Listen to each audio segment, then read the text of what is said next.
want you to close your eyes for a second, right? Just think back to a very specific, deeply uncomfortable scenario. Oh, I have a feeling I know exactly where this is going. You probably do. So you're sitting at your desk on a Monday morning. Your boss walks in and assigns you a relatively simple report. Nothing groundbreaking, obviously. Right. It's just a standard summary of the quarter's metrics or, maybe a basic competitive analysis. And they tell you, I need this by Friday at 5 p.m. Which means you have 5 entire days. Exactly. I mean, that is a vast ocean of time for a task that, realistically, requires maybe 2 hours of actual cognitive effort. Right. So you should feel relaxed. But you absolutely don't. No. Instead, this bizarre psychological distortion takes over. You open a blank document on Monday afternoon, type out a title, and then you immediately decide the font isn't quite right. Oh, yeah. The font selection is crucial. Right. So you spend 45 minutes downloading new typefaces. Then on Tuesday, you decide you need a little more context, so you fall down a 3-hour rabbit hole reading tangential industry news. Just, research. Exactly, research. Wednesday, you rearrange the layout of the tables. Thursday, you stare out the window, draft a few paragraphs, delete them, go get coffee. And somehow, the week is gone. By some dark, unfathomable magic, it takes you until 4:59 p.m. on Friday. Your heart is pounding. There's sweat on your brow to finally hit send on a completely mediocre 3-page document. It consumed your entire week. And the exhaustion you feel in that moment is completely real. You genuinely feel as though you've been working hard for 5 straight days. Yes. Now hold that feeling, right? And compare it to a totally different scenario. It's a Tuesday at 2 p.m. Your boss bursts into your office, visibly panicked. Oh. Right. A major client is demanding an unexpected meeting in exactly 45 minutes, and your boss needs a nearly identical summary report right now to save the account. What happens? We don't look at fonts. You definitely don't browse industry news. You sit down, your vision narrows to a tunnel, your fingers fly across the keyboard, you strip away every single piece of fluff, and you deliver a perfectly acceptable, highly focused report in 38 minutes. It's amazing. The contrast between those two scenarios, it completely shatters our basic, classical assumptions about how human labor actually operates. It really does. Because we're conditioned, almost from the Industrial Revolution onwards, to think of work as a fixed physical quantity. Yeah. Like a pile of bricks weighs a certain amount, and moving those bricks takes a certain amount of time and caloric energy. Right. The inputs and outputs should be stable. Exactly. But human behavior, especially knowledge work, absolutely refuses to obey the laws of classical physics. And untangling exactly why our brains do that is our mission for today's deep dive. We are unpacking this brilliant, slightly maddening, and universally applicable concept known as Parkinson's law. Which is that famous adage, work expands to fill the time available for its completion. Yes. And to get to the bottom of this, we are pulling from a massive, really fascinating stack of sources today. We're looking at the original 1955 historical essays by the man who actually coined the term, C. Northcote Parkinson. And we've got modern organizational design theories from Sergio Kuroda. Right. Plus, we're bringing in quantifiable, hard mathematical data from the complex systems researchers at the Santa Fe Institute. Which is fascinating data, by the way. It is. And we're going to pressure test this law against massive real-world structural case studies. Everything from the recent expansion of the Indonesian cabinet to the sprawling, modern institutional architecture of NATO. It's a journey that reveals some incredibly uncomfortable truths about human nature, but it also gives us the tools to fix them. Absolutely. The way I view the material we're diving into today is almost like studying a gravitational force. We're going to start by observing it at the micro level. Like how it ruins our own to-do lists. Exactly. Understanding the deeply ingrained psychological drivers that cause a single human being to sabotage themselves. But then, the real revelation happens when we scale that up. Right, when you multiply it. Yeah. We'll look at what happens when you take that individual psychological quirk and multiply it by thousands of people inside a single organization. Because that is where we see the creation of bloated, multi-billion-dollar global bureaucracies. And we are not just going to leave you stranded in all that bureaucratic despair. By the end of this exploration, we're pulling from the latest organizational science to arm you with highly specific, actionable countermeasures to take back your time. Let's start with the origin of the term itself. The man behind the law, Cyril Northcote Parkinson. Right. And he wasn't a psychologist, was he? No, not at all. He wasn't a productivity guru either. He was actually a British naval historian. Hmm. And in 1955, he wrote a piece for The Economist magazine that was really intended to be a piece of wry, somewhat cynical humor. But it struck a nerve. A profound nerve. It resonated so much with the public that it became a permanent fixture in our cultural lexicon. Parkinson just had this incredible gift for observing the absurdity of the British civil service and distilling it into these vivid, undeniable vignettes. Yeah, in that initial 1955 article, he didn't start with charts or graphs. He introduced his law using this hypothetical scenario that perfectly captures the elasticity of work. The postcard. The postcard. He asks the reader to envision an elderly lady of leisure. So this is someone living in the mid-20th century, perhaps a widow, with absolutely zero pressing obligations. No job to rush to, no urgent tasks. Right. Her sole singular objective for the entire day is to write a postcard and mail it to her niece at Bognor Regis. A task that objectively requires a pen, a stamp, and perhaps a modicum of affection for the niece. Yeah, that's it. But Parkinson breaks down how this tiny task balloons to consume the entirety of her waking hours. It's agonizing. It takes her a full hour just to locate the postcard in her desk. Wow. Then she spends another hour hunting through the house for her reading spectacles. Half an hour is lost, searching through an old address book to confirm the niece's street number. It just keeps going. Oh, it gets worse. She spends an hour and a quarter actually composing the incredibly brief message, drafting and redrafting the sentiments in her mind. And the grand finale is a full 20-minute existential crisis over whether or not to carry an umbrella for the short walk to the pillar box on the next street corner. And by the time she drops that postcard in the mail, the sun is setting and she is utterly prostrate. I mean, she is drained of all physical and emotional energy. She genuinely feels she's had a tremendously demanding day. Yeah. Now, contrast her with an overworked executive or a busy parent. That same busy person grabs the postcard, dashes off a greeting, slaps on a stamp, and drops it in a mailbox while running to catch a train. They complete the entire cycle in perhaps 3 minutes. Exactly. You know, it reminds me of the physics of gases. If you pump a small amount of gas into a tiny glass jar, it compresses and fits the space perfectly. But if you release that exact same amount of gas into an empty gymnasium, the molecules drift apart and expand until they fill every single corner of that massive room. Time acts exactly like that gymnasium. It does. If you give a task a massive container of time, the effort simply atomizes and drifts outward to fill the boundaries. That analogy of gas filling a vacuum is perfect because modern psychology actually confirms that this isn't just a quirk of elderly Coast Guard writers. It is a fundamental human cognitive mechanism. Right. Dr. Robert Hogan breaks this down for us. He does. He's a prominent leadership psychologist, and he breaks down the internal mechanics of why we intuitively expand our work. He points out that this isn't a single flaw. It's really a cocktail of 3 distinct, often subconscious psychological drivers acting upon us simultaneously. I found Hogan's breakdown incredibly revealing because it strips away the simple excuse of, I'm just bad at time management. He gets into the darker, more protective reasons we stretch our work. Yeah, it's about self-preservation. Let's dig into the first one, which is procrastination, but not in the way we usually think about it. Right. The surface diagnosis is always just procrastination. We assume procrastination is just laziness, a desire to sit on the couch instead of working. But Hogan peels that back. He identifies a deeper root, which is the fear of failure. Which makes so much sense. I mean, think about it. If you start a project on Monday and work diligently on it all week, and the final result is deemed inadequate by your boss, that is a direct reflection of your maximum capability. Yeah, you gave it your all and you failed. That's devastating to the ego. But if you stretch the irrelevant parts of the task, delay the actual core work, and throw it together in a frantic panic on Friday afternoon, you've built in this psychological armor. Right, because if it fails, you can tell yourself, well, I was rushed. It wasn't my best effort.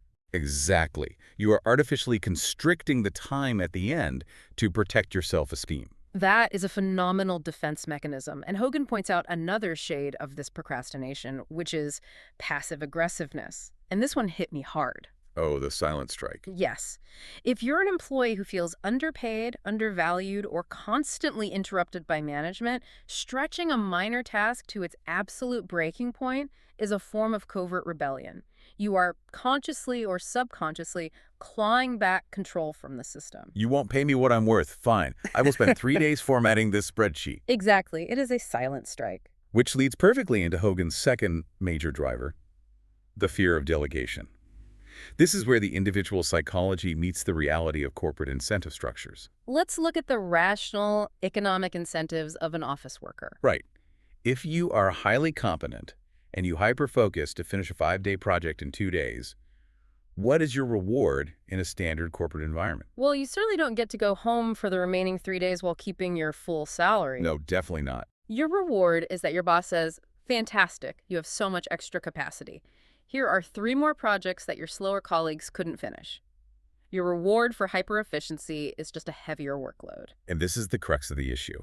If completing a task early yields no corresponding increase in pay, status, or leisure time, but merely results in a punitive increase in responsibilities, there is absolutely zero biological or economic rationale for an employee to finish early. It's totally irrational to work fast. From an evolutionary standpoint, the brain is designed to conserve caloric energy. Why would you burn intense cognitive fuel to finish a task on Tuesday, only to be forced to burn more fuel on Wednesday, Thursday, and Friday? You wouldn't. The rational adaptation is to pace the original task to perfectly match the Friday deadline. You spread the energy expenditure out to maintain equilibrium. It's almost a survival instinct in the corporate jungle. Which brings us to Hogan's third driver, the psychological need to look busy. Oh, this is huge. Because in a knowledge economy where we aren't producing physical widgets on an assembly line, value is incredibly abstract. If I finish my report on Wednesday and I spend Thursday and Friday sitting at my desk staring blankly at the wall, I become terrifyingly vulnerable. You trigger the evolutionary dread of the herd, realizing you are expendable. Yes. In any organization, the person who appears idle is the first target when layoffs are discussed, or the first target for unwanted busy work. So to protect yourself, you must manufacture the illusion of intense labor. You stretch the execution of the task with what Hogan calls pseudo-activities. I see this constantly. Pseudo-activities are the lifeblood of modern offices. Oh, everywhere. It's scheduling a 45-minute pre-alignment meeting to discuss the agenda for the actual alignment meeting. Yes. It's agonizing over the exact shade of blue in a PowerPoint graph. It's generating endless looping email chains where 7 people hit reply all to say, I agree. Just to have their name in the thread. Right. None of this moves the core project forward 1 inch. But it keeps your fingers typing, it keeps your calendar full, and it creates a robust shield of busyness to justify your continued employment. It is performative labor. And what makes Parkinson's law so profound is the realization that the employee stretching the task and the elderly lady writing the postcard, they aren't necessarily faking it. That's the scary part. The cognitive load genuinely expands. The anxiety of the pseudo-activities feels like real work. The gas is expanded to fill the container, and the pressure inside the container remains exactly the same. Okay, so that establishes the micro level. We understand the biological imperative to conserve energy, the fear of the reward-punishment cycle, and the need for performative survival. Right. If it were just one person stretching a task, it would be a minor inefficiency. But here is the terrifying pivot point in our deep dive. What happens when you take that individual psychological quirk, that inherent need to expand work to fill time and space, and you wire hundreds or thousands of those brains together inside a single hierarchical structure? Well, you get the macro-level manifestation of Parkinson's law. You get the bureaucratic gloat. The bloat. And this is where Parkinson shifted from being just a humorous observer to a genuine organizational theorist. Because of his background as a naval historian, he had unprecedented access to the historical employment records, the ledgers, and the manning tables of the British Empire. And he began to crunch the numbers. He did. And what he uncovered completely obliterated the standard assumption of organizational growth. Because the standard assumption is that an organization hires more people because there is an increased volume of work to be done. That's the logical assumption, right? If a bakery sells 10 times as many loaves of bread, they need to hire more bakers. Work dictates staff. But Parkinson found that in administrative bureaucracies, the size of a staff is entirely mathematically disconnected from the actual amount of work to be done. Disconnected entirely. The bureaucracy grows autonomously, driven by internal forces, even if the core work is literally disappearing. To explain this, Parkinson identified 2 underlying inexorable forces of organizational physics. He named them Factor I and Factor II. Let's break these down because they are the engine of all corporate bloat. Let's start with Factor I. An official wants to multiply his subordinates, not rivals. Let's walk through the game theory of this because it's brilliant. Imagine you are a mid-level manager. You're official A. You feel profoundly overworked. Okay, I'm official A. I'm drowning. Right. Now, whether you are objectively overworked because the tasks have increased, or whether you're simply experiencing the natural slowdown in aging, or whether you are just bogged down in the pseudo-activities we just discussed, doesn't matter. Your subjective reality is that you are drowning. So I need a lifeline. I need help. You have a few options. You could resign, but you won't do that because you need the salary and the pension. True. You could go to your boss and say, I have too much work. I need to split this department with a colleague at my exact same level. Let's call him official B. But I would never do that. Why not? Because if I bring in official B to take half my work, I have just introduced a direct peer. When the senior vice president retires next year, official B is now my direct rival for that promotion. Why would I voluntarily invite a competitor into my territory? Precisely. The instinct for self-preservation forbids it. So you bypass the peer and you demand the assistance of junior subordinates. But here is Parkinson's stroke of genius. You cannot just hire one subordinate, official C. Why not just C? If you only hire C, you are simply transferring your workload to one person. C becomes the sole repository of all your operational knowledge. They know everything you know. Very quickly, C realizes they are doing all the work, and they functionally become your equal, perhaps even plotting to replace you. That is way too dangerous. So I have to hire two subordinates. I demand the budget for official C and official D. Yes. By hiring two, you become the apex of a new triangle. You divide the work in half, you give half to C and half to D. Now, neither C nor D understands the entire scope of the operation. Only I possess the holistic view. Exactly. You have artificially elevated your own status to that of an essential coordinator. Furthermore, C and D are kept in a state of perpetual anxiety and competition with each other over who is your favorite, ensuring they never unite to threaten your position. You have multiplied your subordinates and eliminated your rivals. It is brilliant subconscious empire building. I feel more important because I have direct reports, and my job is secure because only I know how the pieces fit together. Yep. But wait, previously I was doing all the work myself. Now C and D are doing the core work. Shouldn't I be sitting back with my feet on the desk? This is where Factor 2 kicks in. Officials make work for each other. Because C and D are now involved, the complexity of the environment has multiplied. When a document comes in, you don't just read it and reply. You route it to C for a draft. C sends it to D for peer review. D disagrees with C's formatting and sends it back. They have an interpersonal conflict. You, as the manager, now have to spend 2 hours mediating the dispute between C and D. Then you have to review the final draft, correct the errors that you wouldn't have made if you did it yourself, and write their annual performance reviews. So I am working harder than ever. I am utterly exhausted. But my exhaustion isn't coming from the core task. It's coming from managing the bureaucracy I just created to help me with the task. And the cycle is infinite. Because eventually, official C will feel overworked by this new convoluted process. C will demand 2 subordinates. D will demand 2 subordinates to maintain parity. It just cascades. Suddenly, you have a department of 7 people doing the exact same quantum of core work that you used to do entirely alone. Everyone is stressed. Everyone is staying late. The building is humming with frantic energy.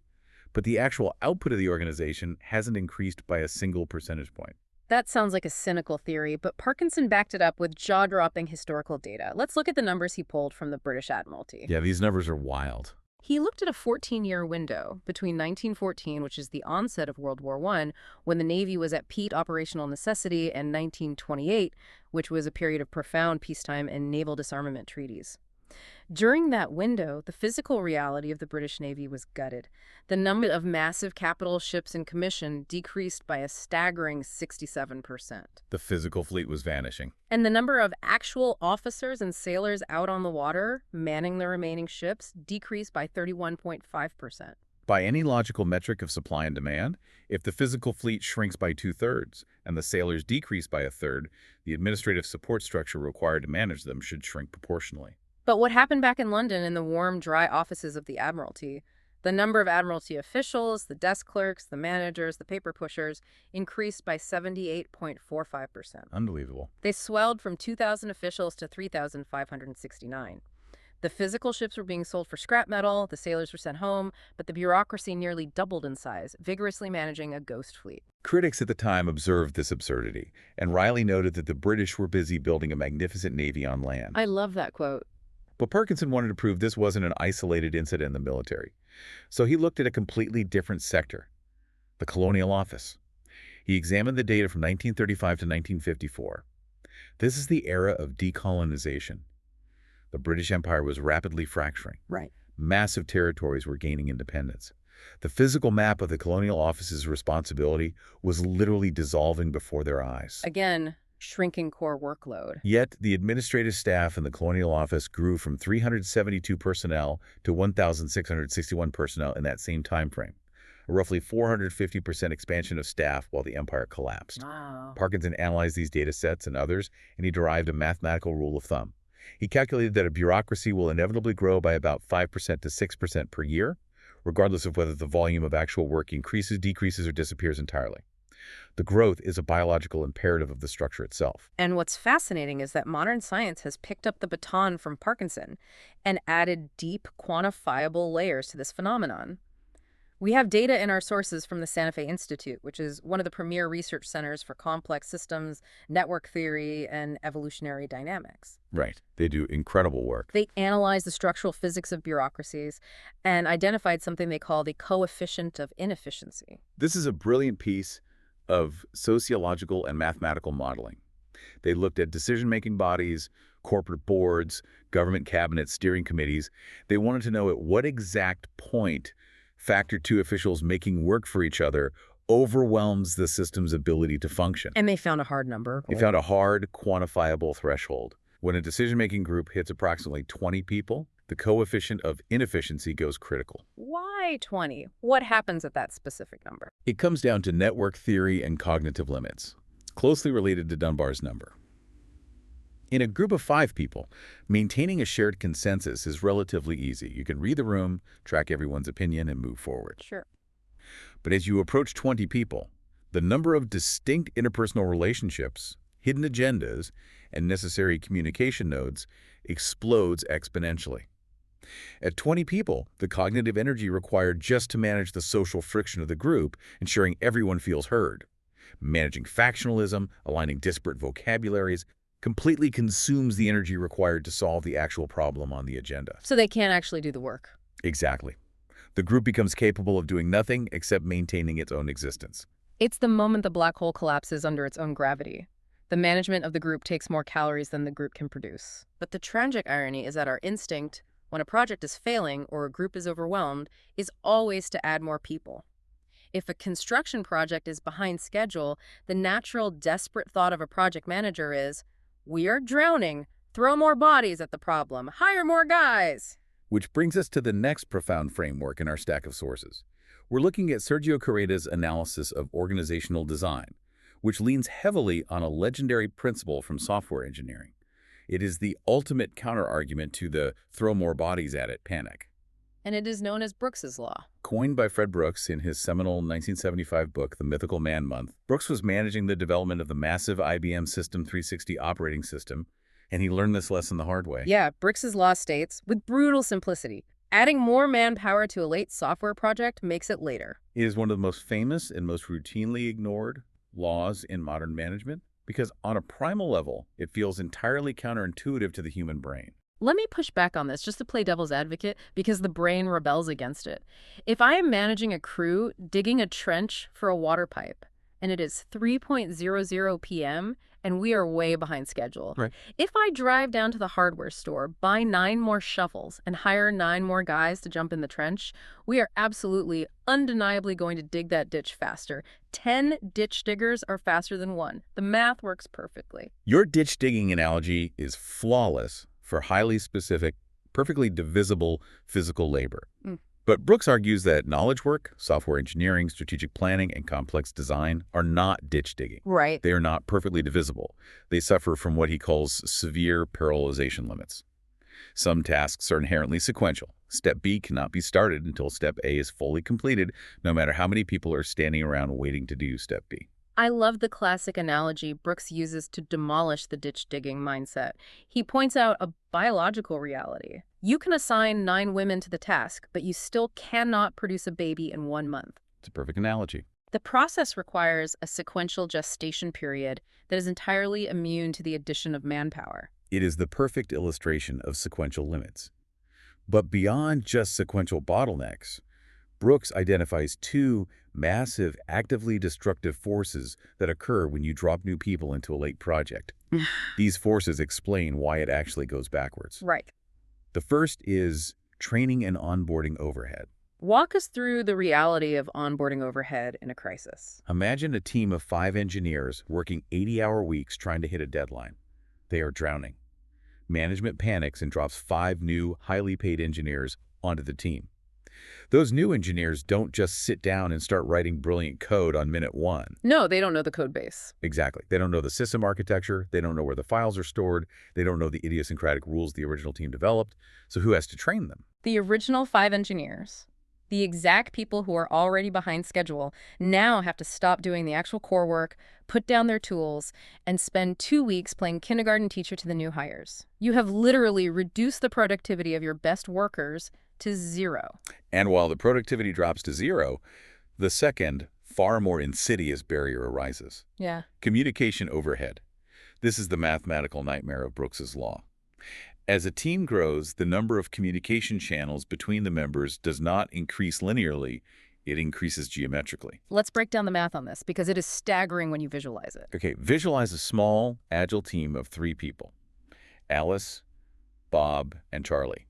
To keep everyone perfectly aligned, you only need 3 lines of communication. Alice talks to Bob, Bob talks to Charlie, Charlie talks to Alice. It's a simple triangle. They can share a quick coffee and everyone knows everything. That sounds great. But let's say you double that team to 6 people. You don't double the communication channels to 6. You suddenly have 15 distinct, necessary lines of communication to keep everyone aligned. And if you expand the team to 20 people, the Santa Fe magic number. There is a formula for this. Yeah. It is n times n minus 1 divided by 2. If you plug 20 people into that formula, you don't get 20 lines of communication.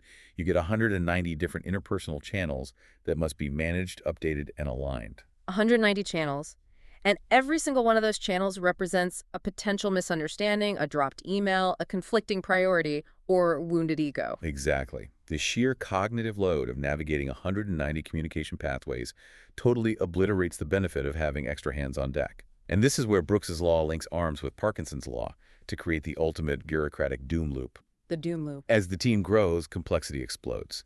Management looks at the 190 chaotic communication channels and panics.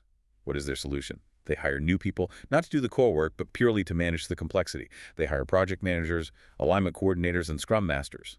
And those coordinators have to justify their existence. So they invent new coordination mechanisms, they mandate daily 45-minute stand-up meetings, they require weekly TPS reports, they demand that every decision go through a new central routing software. Which inherently generates more complexity, which requires more coordination. The organization becomes a self-replicating virus of pseudo-activities. The core work, the reason the company actually exists, becomes a tiny, almost forgotten subroutine buried beneath a mountain of status meetings. So we now have a bloated bureaucracy filled with people managing 190 communication channels, sitting in mandatory alignment meetings all day long. This begs the ultimate question, what on earth are they actually discussing in all these meetings? If they aren't doing the core work, how do they spend the time? Right. This leads us to one of my absolute favorite concepts from our sources. It is another brilliant corollary from C. Northcote Parkinson, introduced a couple of years later in 1957. It is known as the law of triviality. It is also incredibly popular in modern tech and open source software communities, where it is known as bike shedding. Bike shedding. Yeah, that term was coined in 1999 by a Danish software developer named Paul Hennekamp, who used Parkinson's exact example to describe the agonizing arguments happening on email message boards. Parkinson's fictional example to explain the law of triviality is an absolute masterpiece of organizational satire. Can you set the scene for the committee? Parkinson invites us into the boardroom of a high-level, incredibly powerful corporate committee. This committee has been convened to review and approve the architectural and engineering plans for a massive, multi-million-dollar, highly dangerous nuclear power plant. Very high stakes. This is a project of staggering complexity and financial weight. The chairman calls the meeting to order. The first item on the agenda is the approval of the central nuclear reactor itself. The most critical, expensive, and deadly component of the entire facility. The committee opens the binder to the reactor schematics. They look at the dense equations detailing uranium isotopes, coolant flow rates, and fail-safe containment pressures. Immediately, A heavy silence falls over the room. Because nobody understands it. Right. The engineering and physics are vastly beyond the comprehension of almost everyone at the table. To ask a question would be to reveal their own deep ignorance. So they instinctively rely on ambiguity aversion. They assume the highly paid specialists who drafted the plans must know what they're doing. No one wants to look foolish by challenging the coolant flow rate. Exactly. So after a brief, awkward shuffle of papers, the committee unanimously approves the multi-million-dollar nuclear reactor in roughly 2.5 minutes. Done. The most massive decision of the year is rubber-stamped. They pat themselves on the back and move to item 2. Item 2 on the agenda is the approval of the staff bicycle shed.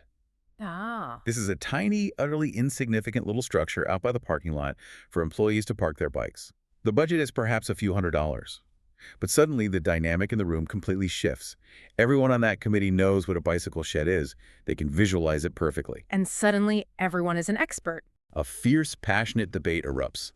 The VP of Finance argues that an aluminum roof is too expensive and they should use corrugated plastic. The head of HR counters that plastic looks cheap and will demoralize the staff. Someone else passionately argues that the shed must be painted green to blend with the landscaping, while another insists on red for visibility. It's madness. This committee, which just approved a nuclear reactor in 2 minutes, now spends 45 minutes locked in a bitter, exhausting argument over the materials and paint color of a cheap bike shed. And Parkinson distills this into a devastatingly simple rule. The time spent discussing any item on an agenda is inversely proportional to the sum of money involved. Yes. The more important, complex, and expensive a decision is, the less time we spend on it because we are terrified of it. The more trivial, cheap, and easily understood a decision is, the more we obsess over it. Behavioral economics completely supports this. It is a mix of the fear of looking foolish on the big things and the desperate psychological need for social proof on the small things. In a large bureaucracy, every single person in that meeting room feels a deep, gnawing need to prove that they belong there. They need to demonstrate their value to justify their salary. Exactly. If they sit silently for the entire meeting, they feel useless. The bike shed is the perfect low-stakes opportunity to chime in, have a strong opinion, and leave their personal fingerprint on the project. It is the ultimate pseudo-activity. And to connect it back to the listener, think about your last major corporate project. When your company rolled out a massive multi-million-dollar software migration that fundamentally changed how data is stored, did the executive team approve the vendor contract in a 15-minute Zoom call? Probably. But then, 3 weeks later, did that same team spend a 2-hour, 14-person meeting agonizing over the design, font, and color of the new company swag t-shirts that were being handed out to celebrate the software launch? I guarantee they did, because everyone has an opinion on t-shirts. That is the law of triviality. We obsess over the bike shed because the bike shed is safe. Now combine these three forces. You have the bureaucratic bloat of Parkinson's law, the paralyzing communication overhead of Brooks's law, and the agonizing distraction of the law of triviality. When you mix those together, you get a toxic organizational brew that can completely paralyze even the highest levels of global power. And that brings us to the most fascinating part of our sources. It's easy to look at fictional committees or the British Navy from a century ago and view this as an abstract theory. But we have empirical data showing that this exact phenomenon is happening right now on a massive scale. Real-world case studies. Yes, we're going to dive into 2 modern-day case studies that illustrate this structural bloat perfectly. Let's start with a massive governmental reorganization happening right now. The expansion of the Indonesian cabinet. To frame this, we're looking at a peer-reviewed academic journal article published by the Governance Institute of Home Affairs. And we really need to emphasize here, we are looking at this strictly through the lens of structural administrative theory, right? Absolutely. We're looking at the pure geometry of organizational design under the 2024 administration of President Prabowo Subianto and Vice President Gibran Rakebuming. We are not evaluating the political ideology. We are measuring the administrative physics. Right. No politics here, just the math of the organization. And the fundamental data point here is the sheer breathtaking scale of the structural expansion. For context, under the previous administration of Joko Widodo, the cabinet size was legally constrained. A 2008 law capped the government at a maximum of 34 ministries. Okay. However, in the 2024 administration, the legal constraints were adjusted, and the structure expanded massively to 48 ministries and 56 deputy ministers. This is the largest, most sprawling cabinet configuration in Indonesia since the New Order era. And the researchers in our source explicitly diagnose this massive structural shift as exhibiting classic Parkinsonian symptoms.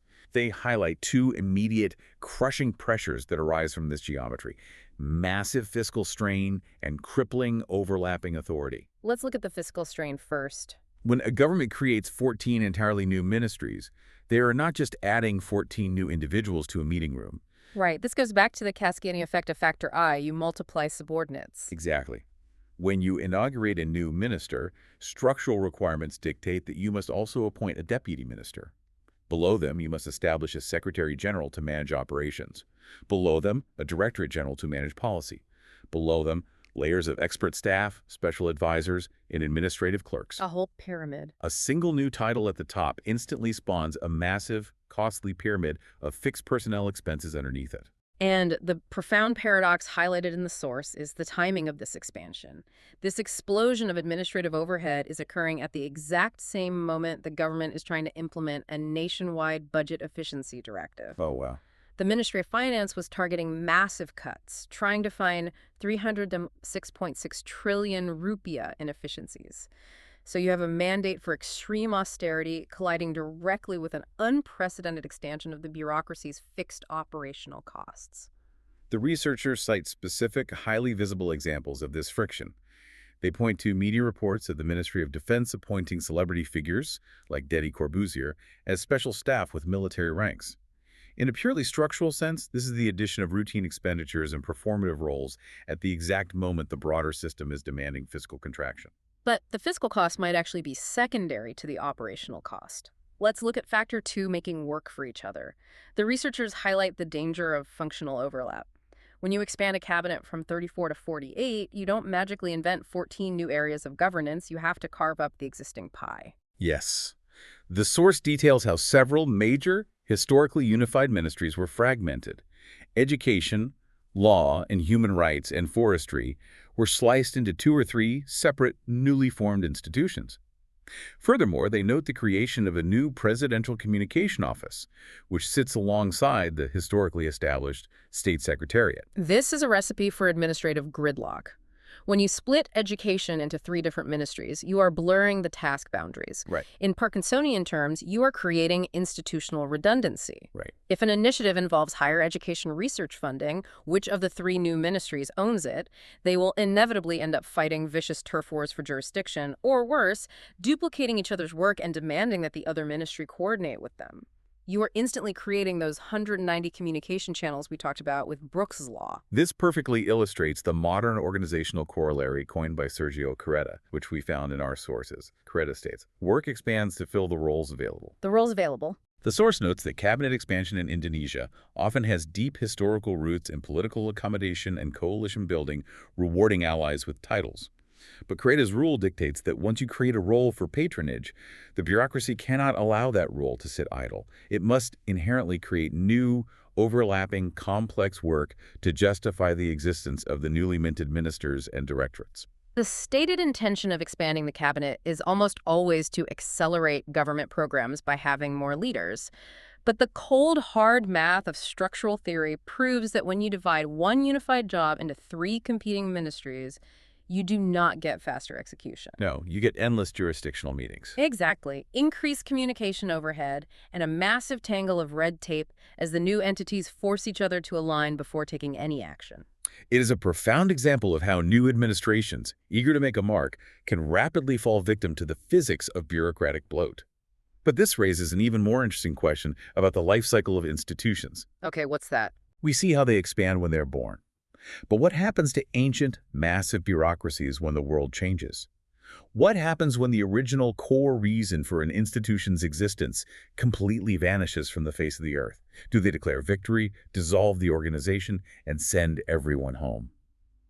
To answer that, we turn to our second modern case study, which is an absolute masterclass in institutional self-preservation, the North Atlantic Treaty Organization, or NATO.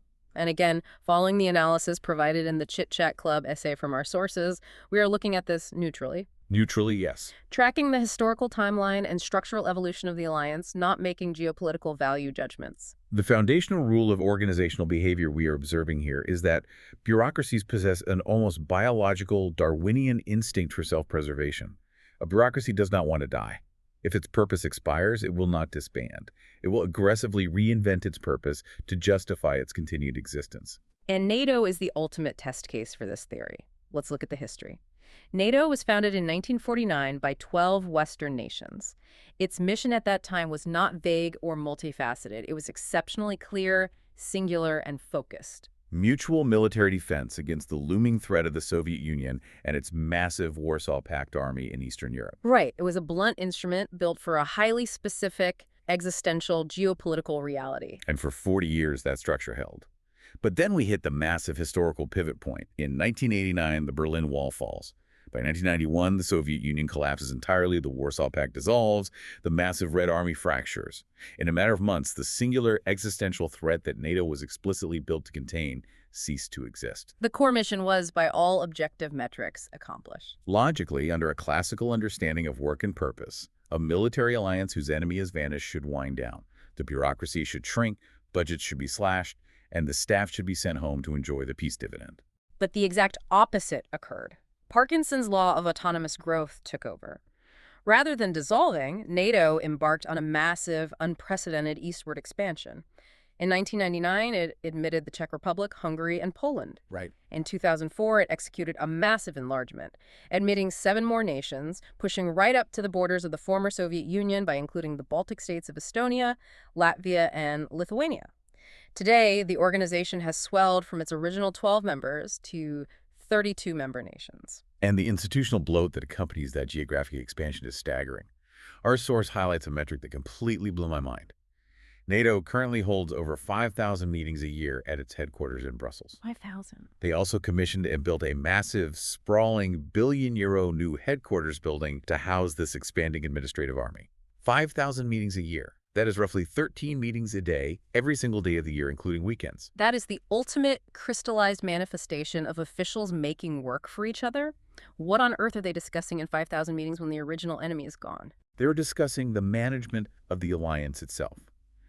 The essay makes a brilliant historical comparison to the evolution of the U.S. State Department to illustrate how technology and bureaucracy combine to destroy action and replace it with coordination.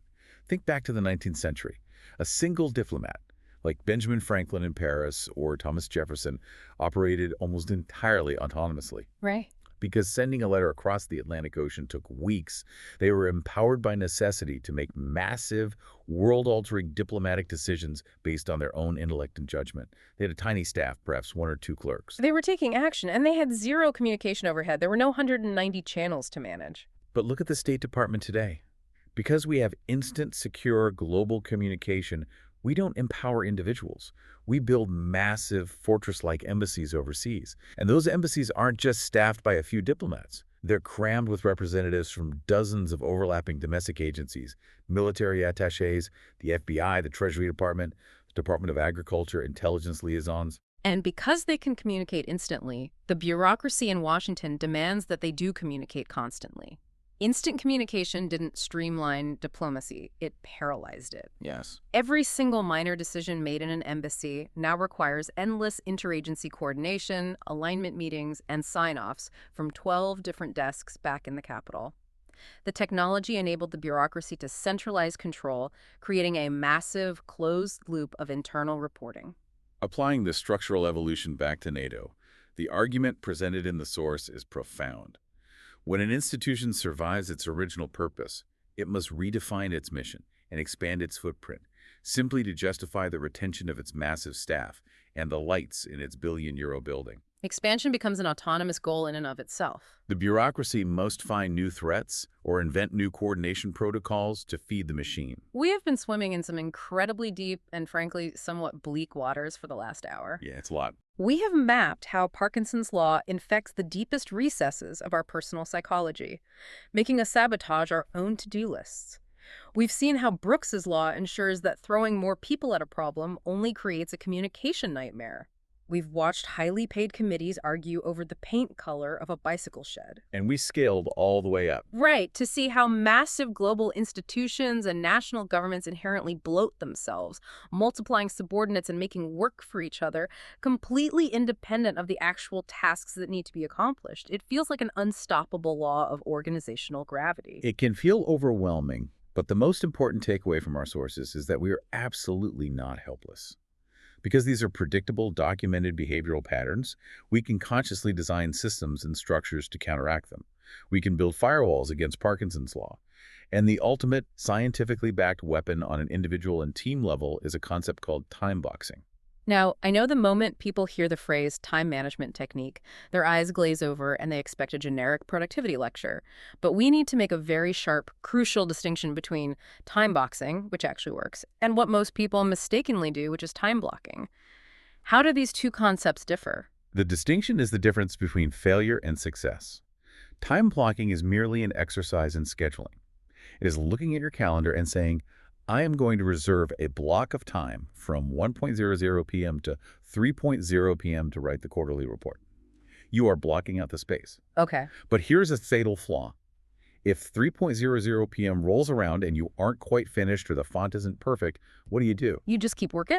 You drag the block into the 4:00 p.m. slot, or you take the laptop home and work on the couch after dinner. The container is squishy. The work is still allowed to expand to fill whatever time you are willing to sacrifice. Exactly. Time blocking lacks teeth. Time boxing, on the other hand, is setting a strict, rigid, absolutely non-negotiable limit on how long a task is allowed to take, regardless of whether it feels perfect or finished when the timer expires.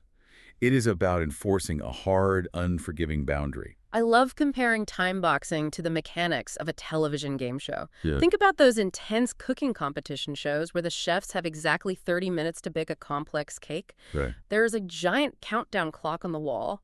When the host screams, "Hands up, utensils down," the chefs have to physically step away from the counter. It doesn't matter if they desperately wanted to add one more delicate sugar flour to the frosting, or if the glaze isn't perfectly symmetrical, the time is up. The product is what it is. Right. Or think about a trivia game. If you only have 60 seconds on the clock, you drop the agonizing perfectionism, you stop second-guessing your memory, and you just get an answer on the board. That game show dynamic perfectly illustrates the neuroscience of why time boxing is so effective. It creates artificial urgency. And artificial urgency is the direct, biological antidote to Parkinson's law.